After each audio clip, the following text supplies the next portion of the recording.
रामकृष्ण हरी माऊली. मी धीरज स्वागत करतो तुमचं माझ्या एका नवीन व्हिडिओमध्ये. आज मी पेनला आलोय पुण्यस्मरणासाठी. मन अगदी शांत झालंय. चला मग सुरुवात करूया. तर आत्ताच आंघोळ करून फ्रेश झालोय आणि लगेच नाश्त्याला मस्त कांदा पोहे आलेत. खरंच सकाळपासून खूप छान वाटतंय. आता जरा गंध लावूया आणि बघूया बाकी महाराज काय करतायत. तर माऊली हे बघा, आज हरिभक्त परायण वाजे महाराजांचं कीर्तन आहे म्हणून सगळीकडे तयारी जोरात सुरू आहे. इकडे गायन सम्राट दिलीप महाराज आहेत आणि आपले लाडके संतोष मामा पण आलेत. सगळे तयारीत बिजी आहेत. आणि बाहेर बघा बबनदादा आणि पांढऱ्या दादा पण आलेत. तर चला माऊली आधी मंदिरात दर्शन घेऊन येऊया. मंदिरात जायला जरा पायऱ्या चढाव्या लागतात, पण वर गेल्यावर जो फील येतो ना, मन अगदी शांत होतं. तर आता आपण मंदिरात आलोय. समोर किती सुंदर राधाकृष्णाची मूर्ती आहे. राधेचा भाव आणि कृष्णाची माया मनाला एकदम शांत करून टाकते.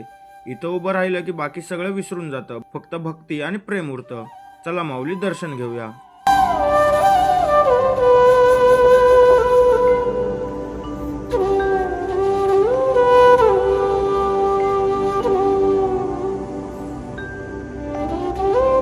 आणि इकडं गाभाऱ्याच्या बाहेर संतांच्या आणि नवनाथांच्या मूर्त्या आहेत. सगळं वातावरण खूप भक्तिमय झालंय.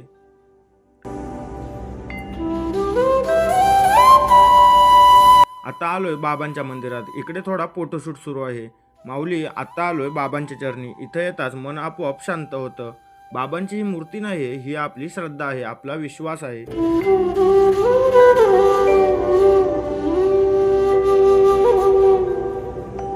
आणि इथं अभिषेकाची पण तयारी सुरू आहे.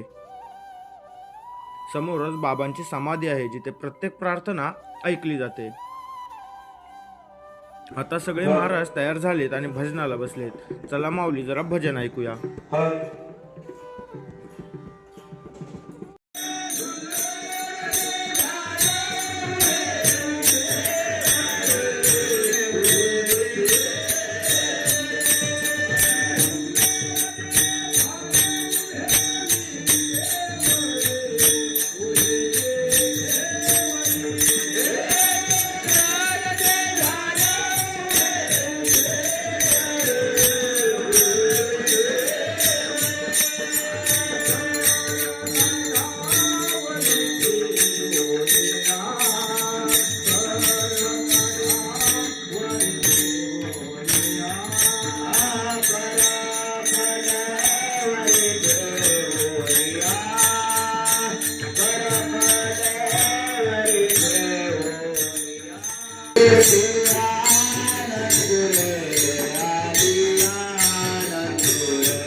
आता थोडा वेळ विश्रांती आहे आणि लगेच हरिभक्त परायण वाजे महाराजांचं बाबांच्या जीवनचरित्रावर सुंदर कीर्तन होणार आहे.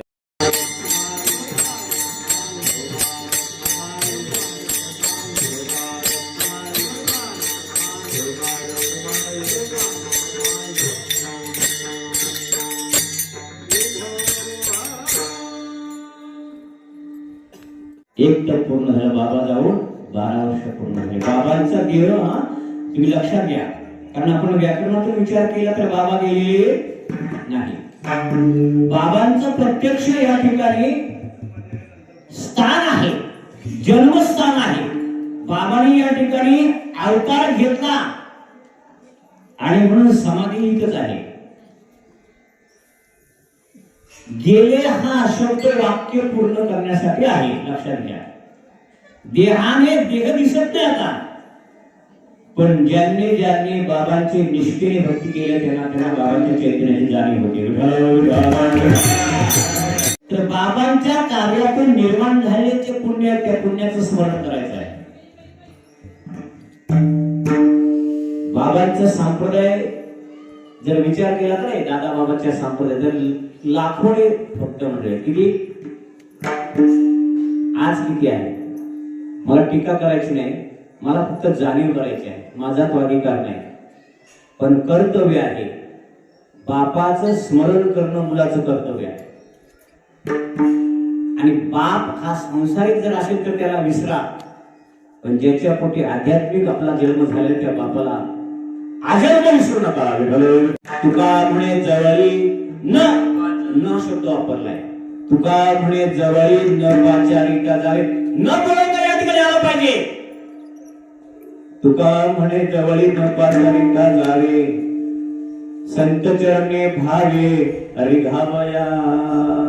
जगामध्ये जीवाला जर सर्व सुखाचा ठाव कुठे असेल तर देवाच्या चरणी नाही, तो सद्गुरूच्या चरणी आहे.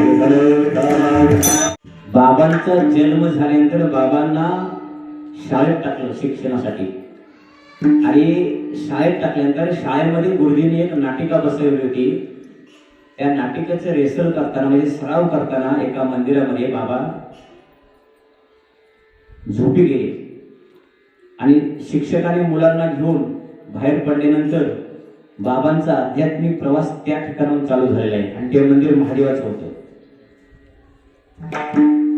त्या ठिकाणी रात्री शिक्षक गेल्यानंतर बाबांना जाग आली आणि बाबांनी पाहिलं तर भयानक अंधार होता, भयानक अंधार. मग त्या अंधारामध्ये काय करावं, घरी जाता येत नाही, कारण दरवाजाला बाहेरून कडी लावलेली होती. मग बाबांच्या मनात एकच विचार आला, देव असताना भीती कसली, आणि म्हणून त्या पेटीला कवळा मारला महाराज.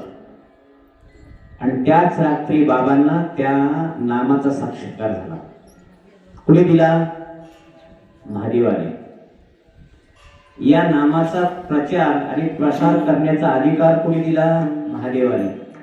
या नामाला विकसित कुणी केलं? महादेवाने.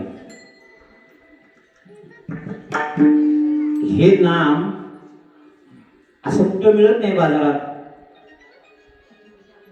ते दाखवता येत नाही, ते दाखवता येत नाही, ते उच्चारता येत नाही, ते अनिर्वाच्य आहे. मग ते नाम काय करावं लागतं तर अनुभवावं लागतं. ते नाम चिंतनाने अभ्यासाने अनुभवावं लागतं. अभ्यासाउनी गहन मग पारता ज्ञान ज्ञानापासून ध्यान विशेषी गेले. त्या नामाचा अभ्यास महादेवाने केला आणि ते नाम सिद्ध केलं आणि मग जगाला दिलं. ते महादेव या नाम संप्रदायाचे आद्य गुरु आहेत. आदिनाथ गुरु सकल सिद्धांचा मच्छिंद्र दयाचा याचा अगोदरच्या गुरु परंपरेच्या अभंगामुळे झाला आदिनाथ उमा. बीज प्रगटले. बीज हे नाम आहे. बीज म्हणजे काय? निर्गुण नाम आहे. आणि त्या नामाचा परिपूर्ण अभ्यास केल्यानंतर त्या नामाची जाणीव झाली, त्या नामाचा बोध झाला आणि मग आदिनाथ उमा बीज प्रगटले. उमा म्हणजे कोण? त्यांची पत्नी, महादेवाची पत्नी. आपल्या सगळ्यांना इतिहास माहिती आहे. बाबा मंदिरामध्ये झोपल्यानंतर उठले, दरवाजा लावलेला आहे. महादेवाच्या पिंडीला कवळा मारला आणि महादेवाच्या पिंडीला कवळा मारला. महादेवाने रात्री त्यांना दृष्टांत दिला याच नामाचा. आणि सकाळी उठून बाबा घरी आले. त्या नामाचा बाबांचा त्या दिवसापासून अभ्यास चालू होता. आणि त्याच्यानंतर बाबांनी त्या नामाचा एवढा अभ्यास केला बाळवयामध्ये, त्यांच्या चेहऱ्यावर तेज सांगत होतं. काळांतराने बाबांना आतून ते काय त्याला म्हणावं, स्फूर्ती होऊ लागली. हे ज्ञान गुरु कृपेशिवाय फलद्रूप होणार नाही. आणि म्हणून गुरु करण्यासाठी मुंबईला गेले. पहिल्या गुरुने परत पाठवले महाराज. घरी आले आणि बाबांची तळमळ चालू होती. पण बाबांची बहीणच का आपले म्हातारे बाबांना गेलेली कोपरोळीला पाटील म्हात्रे पाटील. त्यांच्याकडे हा विषय गेला. बाबांची तळमळ वाढत असताना त्यांच्याकडे हा विषय गेला आणि त्यांनी त्यांचे गुरु शंकर महाराज रसाळ यांच्याकडे गेले. बाबा त्या ठिकाणी गेले. शंकर महाराज दर्शन झालं आणि बाबांना त्या ठिकाणाहून परत पाठवलं. म्हणले याला नाम देण्याची काही गरज नाही, कारण हा 3 महिन्याचा सोबती आहे. काय म्हणले? नाम द्यायची गरज नाही, 3 महिन्यानंतर जाणार आहे. मग आपल्या बाबांच्या म्हात्रे बाबांनी सांगितलं असा असा विषय आहे. म्हणजे ठीक आहे चला परत जाऊ. पण जाताना एक बाबांनी त्याच शंकर महाराजांसमोर उच्चारलं एक वाक्य होतं, कसा नेतो तेच बघतो. नेणारा कोण आहे? काळ. काळाचा महाकाळ जो आहे त्यांनी मला नाम दिलंय. मग हा काळ काय करतो मला ते बघतो. बाबा परत आले. 3 महिने या ठिकाणी नामाचा अनुष्ठान केला महाराज आणि 3 महिने नामाचं चिंतन करता करता काळाला परत पाठवले. 4थ्या महिन्यामध्ये बाबा परत गेले आणि बाबांना समोर पाहिलं शंकर महाराजांनी आणि जवळ बोलावलं आणि मग बाबाला नाम दिलं विठ्ठल विठ्ठल. इकडे बाबांना नामाचं ज्ञान होतं पण सद्गुरु कृपेशिवाय ते फलद्रूप होणार नव्हतं. म्हणून बाबांना गुरु करावं लागलं. बाबाने गुरु केल्यानंतर बाबाच्या नामाचा अभ्यास वाढत गेला आणि बाबाने ठरवलं हे नाम सिद्ध केल्याशिवाय थांबायचं नाही. आजपा जपणे उलट प्राणाचा तेही मनाचा निर्धारवासी. आणि बाबाने ठरवलं आणि ठरवून बाबांनी हा विषय आपल्या घरी सांगितला. मी 1 महिन्याभर तपश्चर्या करणार, नामाचं चिंतन करणार. घरच्या सगळ्यांनी बाबांच्या आई वडिलांसह सगळ्यांनी विरोध केला. आईचा तर इतका त्रागा झाला. बऱ्याचशा गोष्टी आहेत, आपण पुढे चाललोय. बाबा ऐकले नाहीत कुणाचं. आणि इथे बाजूला पीर बाबांचं मंदिर आहे, ते बाबांनीच काढलं. शाळेमध्ये असताना महाराज विषय मागे आपण शाळेमध्ये असताना तिथे नवनाथ बाबांची समाधी आहे, पीर बाबांची समाधी, आणि ती मातीमध्ये गाडली होती आणि बाबांना जाणीव झाली. ग्रामस्थांना सांगून बाबांनी ते सगळं बाहेर काढलं आणि त्या छोट्याशा पीर बाबाच्या मंदिरामध्ये बाबाने निर्णय घेतला की मी 1 महिने तपश्चर्या करणार नामासाठी, कारण नाम सिद्ध करायचं होतं. आणि शेवटी बाबांनी आईला सांगितलं, मला फक्त सकाळी एक पेला कडुलिंबाचा रस आणि संध्याकाळी एक वेळा कडुलिंबाचा रस घ्यायचा, बाकी माझी चिंता करायची नाही. आणि बाबांनी ठरलेल्या दिवशी जाऊन त्या ठिकाणी समाधी घेतली, नामाचं चिंतन करण्यासाठी आतमध्ये बसले. दररोज आई लक्ष्मी आई काय करायच्या, सकाळी एक ग्लास कडुलिंबाचा रस आणि संध्याकाळी एक ग्लास कडुलिंबाचा रस घेऊन जायचा. 25 दिवस झाले आणि सगळे घाबरले, बाबा आतमध्ये आहेत की नाही. दररोज तर पेला बाहेर यायचा रस पिऊन, पण लोकांना चिंता वाटली, लोकांनी आपल्याला चिठ्ठी पाठवली, तुमची भीती वाटते, तुम्ही आहात का नाही याची चिंता आहे. बाबाने सांगितलं अजून 5 दिवस शिल्लक आहे, 5व्या दिवशी मी परत येणार आहे, 5व्या दिवशी मी बाहेर येणार आहे.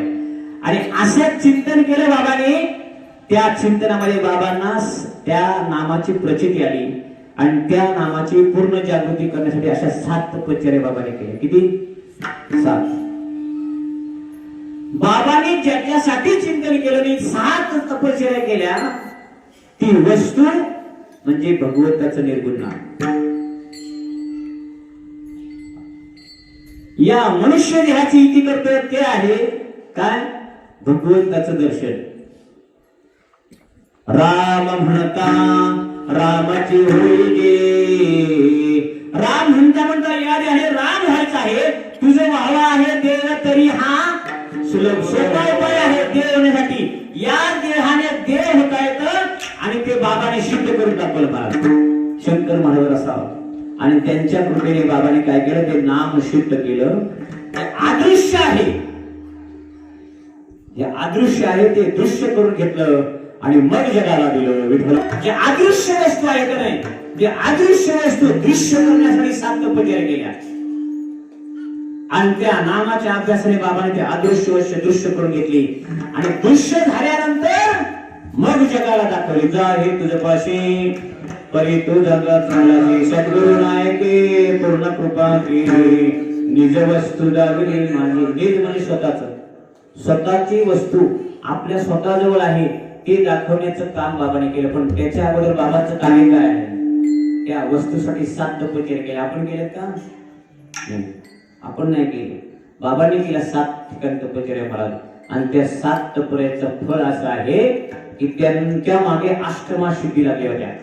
मला इथंच बाबा बोलले, बाळा म्हाडवाला, मला माहिती म्हाडवाला आला, म्हाडवाला तरी मी कुत्र्याचा माणूस आणि माणसाचा कुत्रा करू शकतो, एवढं सामर्थ्य आपल्याकडे आहे. त्या सिद्धी आपल्या मागे लागल्या आहेत, पण त्या सिद्धीचा वापर आपल्या पारमार्थिक जीवनामध्ये आपण करायचं नाही. केला तर आपल्यासारखा दुःखमय किंवा संसारिक कोणी नाही.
आणि आता कीर्तन संपलंय आणि महाप्रसाद सुरू झालाय. बाबांच्या महाप्रसादाला तर 3 स्वीट डिश आहेत.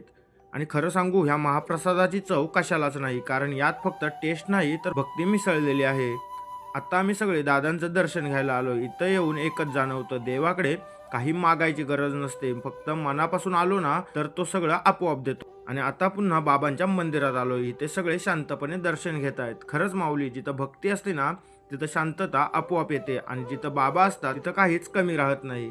तर माऊली, आजचा हा दिवस इथंच संपवतो. खरंच माऊली, आजचा अनुभव शब्दात सांगणं कठीण आहे. इथं आलो की कळतं खरी शांती कुठे आहे ते. तर माऊली, जर व्हिडिओ आवडला असेल तर नक्की शेअर करा आणि अशाच भक्तिमय प्रवासासाठी सोबत राहा. रामकृष्ण हरी माऊली.